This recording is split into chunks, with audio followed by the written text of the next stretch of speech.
Hello student, स्वागत है आपका डीलेड सेकंड सेमेस्टर की इंग्लिश ग्रामर की आज की क्लास में।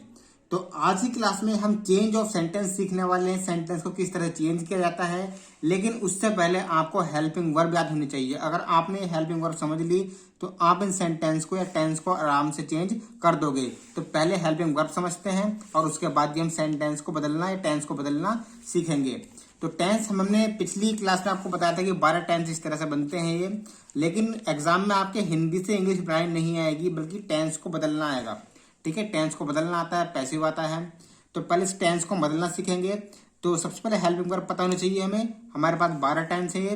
प्रेजेंट इंडेफिनिट टेंस की जो हेल्पिंग वर्ब होती है वो होती है यहाँ पर डू या डज। आपको इतना ध्यान रखना है, डू या डज अगर कहीं पर आ जाए तो वो प्रेजेंट इंडेफिनिट टेंस होता है। या अगर अफर्मेटिव की बात करें तो अफर्मेटिव में वर्ब के फर्स्ट फॉर्म में एस या ईएस लगा हुआ होता है सिंगुलर के साथ। ठीक है, प्लूरल में एस ईएस नहीं आता है। अगर हम बात करें पास्ट इंडेफिनिट टेंस की, तो पास्ट इंडेफिनिट टेंस की हेल्पिंग वर्ब डिड होती है। अगर कहीं पर डिड आ जाता है सब्जेक्ट के बाद तो वो हमारी हेल्पिंग वर्ब होती है पास्ट इंडेफिनिट। उसको हम पहचान लेंगे कि भाई ये पास्ट इंडेफिनिट टेंस है। और अफर्मेटिव की बात करें तो इसमें वर्ब की सेकंड फॉर्म आती है। अफर्मेटिव में डिड नहीं आता और यहाँ पे अफर्मेटिव में डू डज नहीं आता। प्रेजेंट इंडेफिनिट का अफर्मेटिव में वर्ब की फर्स्ट फॉर्म होगी या एस या ईएस होगा, और पास्ट इंडेफिनिट टेंस में वर्ब की सेकंड फॉर्म होगी अफर्मेटिव में। बाकी निगेटिव इंट्रोगेटिव में डिड होगा। उसके बाद फ्यूचर इंडेफिनिट की हम बात करें तो फ्यूचर इंडेफिनिट में कोई सा भी हो वहां पर विल या शैल ही आने वाला है। ठीक है, विल या शैल, चाहे अफर्मेटिव हो, निगेटिव हो, इंट्रोगेटिव है। ये रूल बस प्रेजेंट इंडेफिनिट और पास्ट इंडेफिनिट के लिए है, जो अफर्मेटिव में और इंट्रोगेटिव में अलग अलग लगती है हेल्पिंग वर्ब। प्रेजेंट कंटिन्यूस की अगर हम बात करें तो यहाँ पर हेल्पिंग वर्ब आपकी लगती है इज, एम या आर। अगर किसी टेंस में आपको इज, एम या आर दिखाई दे तो तुरंत समझ जाओ कि भैया वो प्रेजेंट कंटिन्यूअस टेंस है। अगर कहीं पर आपको दिखाई दे वाज या वर तो तुरंत समझ जाओ कि वो पास्ट कंटिन्यूअस टेंस है। और कहीं पर आपको दिखाई दे विल बी या शैल बी तो वो हमारा फ्यूचर कंटिन्यूअस टेंस है। ठीक है, तो ये फ्यूचर इंडेफिनिट में विल या शैल था, फ्यूचर कंटिन्यूअस में विल बी और शैल बी है। प्रेजेंट परफेक्ट की अगर हम बात करें तो अगर हैज, हैव कहीं पर आता है तो वो आपका प्रेजेंट परफेक्ट टेंस होता है। पास्ट परफेक्ट की हम बात करें तो जहां पर हैड आ जाए वहां पर पास्ट परफेक्ट टेंस होता है। और फ्यूचर में विल हैव या शैल हैव कहीं आ जाए, विल हैव या शैल हैव अगर कहीं पर आ जाता है तो वो हमारा फ्यूचर परफेक्ट टेंस होता है।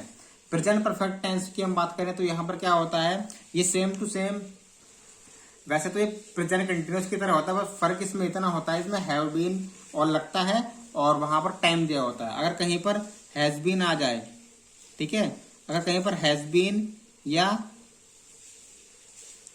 हैव बीन आ जाए तो वो हमारा प्रेजेंट परफेक्ट कंटिन्यूअस टेंस होता है। पास्ट परफेक्ट कंटिन्यूअस में अगर हैड बीन आ जाए तो वो पास्ट परफेक्ट कंटिन्यूअस टेंस होता है।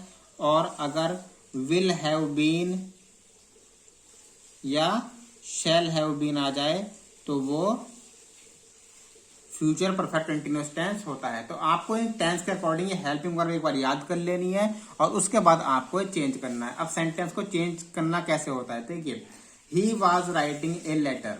ठीक है, he was writing a letter. तो जब भी हम किसी टेंस को चेंज करते हैं तो उसमें कुछ नहीं बदलता, सिर्फ उसमें हेल्पिंग वर्ब बदलती है।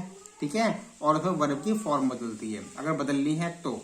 ठीक है, ये जैसे he was writing a letter, ये कौन सा टेंस है भाई, कौन सा टेंस है ये, वाज आ गया ना, वाज ये है और ये वाज ये आ गया, तो ये हमारा पास्ट कंटिन्यूअस टेंस है। हम इसको बदलना किस में, पास्ट परफेक्ट में बदलना है इसको, पास्ट परफेक्ट में। तो पास्ट परफेक्ट की हेल्पिंग वर्ब क्या होती है, पास्ट परफेक्ट टेंस की हैड होती है।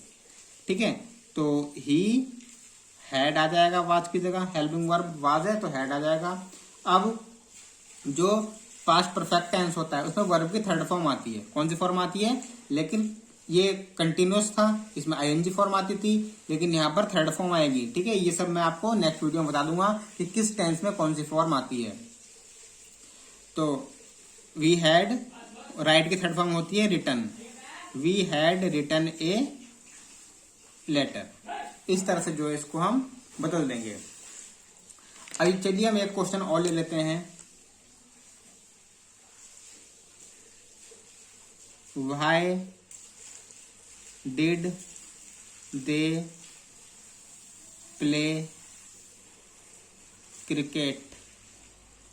ठीक है, why did they play cricket,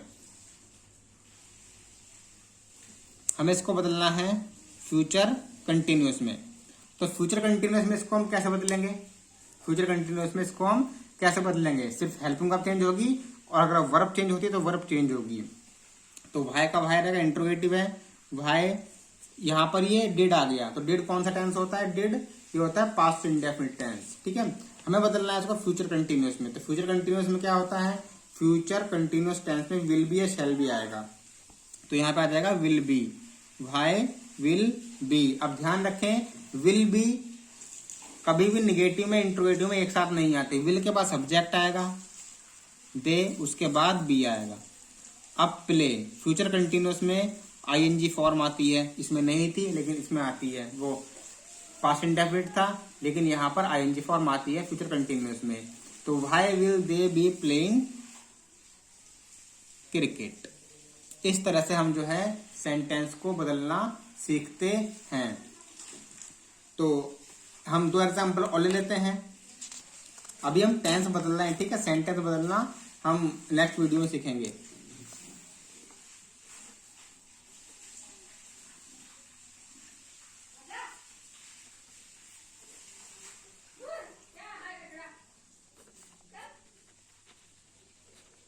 you are not laughing today.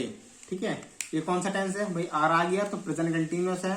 अब मान लो हमें इसको बदलना है फ्यूचर में। ठीक है, हमें इसको बदलना है मान लो फ्यूचर परफेक्ट में। फ्यूचर परफेक्ट में अगर हम इसको बदलेंगे तो फ्यूचर परफेक्ट की हेल्प वर्ब क्या होती है, अभी मैंने भी आपको पीछे बताया, विल हैव या शैल हैव। तो यू आर के साथ आ जाएगा, आर की जगह will have, you will have. ठीक है, यू विल हैव। अब जैसे विल भी एक साथ नहीं आया था, वहां पर नॉट आया था, इसलिए यहां पर नॉट आएगा, you will not have laughing laughed आएगा। क्यों, क्योंकि अभी फ्यूचर परफेक्ट है, परफेक्ट में थर्ड फॉर्म आती है, you will not have laughed today. इस तरह से इसको हम बदल देंगे। एक और लेते हैं हम, अफर्मेटिव लेते हैं, चलिए। He has played chess, वह चेस खेल चुका है, हैज आ गया, ये हमारा प्रेजेंट परफेक्ट टेंस है। अब मान लीजिए इसको आपको बदलना है पास्ट इंडेफिनिट में। ठीक है, पास्ट इंडेफिनिट में, तो ये हैज आ गया, तो ये हमारा कौन सा टेंस है, हैज किस में आता है, हैज यहाँ पर आता है प्रेजेंट परफेक्ट में। बदलना किसमें हमको, पास्ट इंडेफिनिट में। ये अफर्मेटिव है, अफर्मेटिव क्या है, अफर्मेटिव में पास्ट इंडेफिनिट में डिड आता है, लेकिन अफर्मेटिव में वर्ब की सेकंड फॉर्म आती है, डिड नहीं आता है, वर्ब की सेकंड फॉर्म। तो ही प्लेड, ये प्लेड जो है सेकंड फॉर्म भी है, थर्ड फॉर्म भी है, ही प्लेड चेस। बस ये इसका इतना ही आंसर आ जाएगा। तो इस तरह से जो है आपको इंग्लिश में हेल्पिंग वर्ब्स की मदद से आपको सेंटेंस बनाने होते हैं। बाकी हम नेक्स्ट क्लास में सेंटेंस बदलना सीखेंगे और आपको बताएं कि टेंस जो है उनमें कौन से टेंस में कौन सी वर्ब आती है। तो मिलते हैं नेक्स्ट क्लास में। थैंक यू, जय हिंद।